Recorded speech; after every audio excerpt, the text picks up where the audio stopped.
नमस्कार दोस्तों, कैसे हैं आप। कभी कभी हमें ऐसा लगता है कि भगवान तो हमारी सुनते ही नहीं। हम उनसे जो भी प्रार्थना करते हैं हमारे साथ उसका उलट ही होता है। पर भगवान आपके लिए वो करें जो आपके लिए सबसे बेस्ट है, उसके लिए एक चौपाई इस पॉडकास्ट के एंड में है, जिसे आप रोज़ कम से कम 5 बार चैंट करें तो आपके लिए अच्छा होगा। ऐसी ही एक सिचुएशन नारद मुनि के साथ भी हुई थी। एक बार भ्रमण करते हुए नारद मुनि माया के रचे हुए नगर में पहुंच गए। वो नगर बहुत ही विशाल और सुंदर था। वहाँ की लग्जरीज इंद्र के दरबार से भी ज़्यादा बढ़िया थी। वहाँ के लोग, नर नारी, वो सब कामदेव से भी ज़्यादा सुंदर थे। राजा को जब नारद मुनि के आने का पता लगा तो उसने मुनि श्रेष्ठ नारद जी का आदर सत्कार किया और उनसे कहा, कल मेरी पुत्री का स्वयंवर है, आप उसका मुख देखकर उसके भविष्य के बारे में बताइए। नारद जी ने जैसे ही राजकुमारी विश्व मोहिनी को देखा वो उसके मोह में आ गए। उन्होंने उसका हाथ देखकर ये समझ लिया कि इससे विवाह करने वाला पुरुष अजर अमर होगा, कोई भी उसको कभी युद्ध में हरा नहीं सकेगा और हर तरह के सजीव और निर्जीव उसकी सेवा के लिए ही होंगे।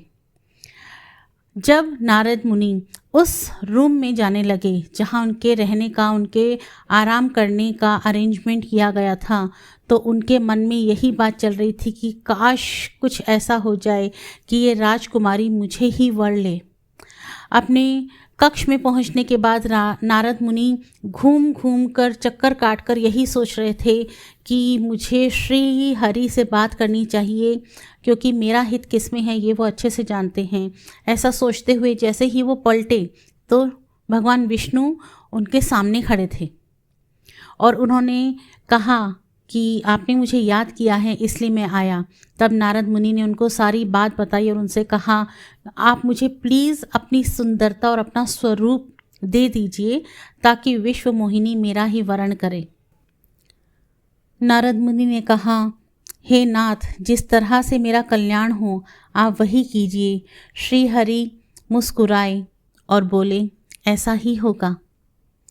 अगले दिन नारद जी राजमहल में खुश थे, सोच रहे थे कि अब उनका रूप सबसे सुंदर होगा, लेकिन हरि की माया से उनका मुख केवल उस राजकुमारी के लिए बंदर के समान हो गया और उस राजमहल में शिवजी महाराज के 2 गण ब्राह्मणों के रूप में थे।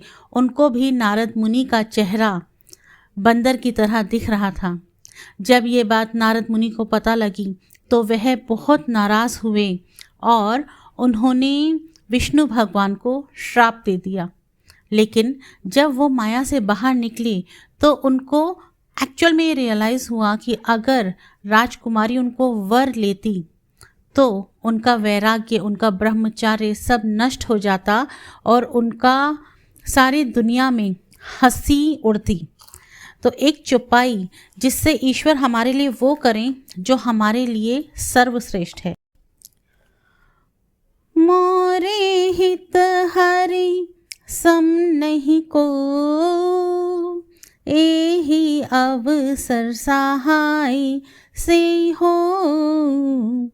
जेहि विधि नाथ होई हित मोरा, करहु सो बेगी दास में तोरा।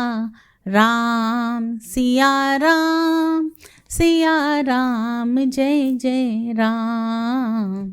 राम सिया राम, सिया राम जय जय राम। फिर मिलेंगे एक दूसरी चौपाई, एक दूसरे उपाय के साथ। जय श्री राम।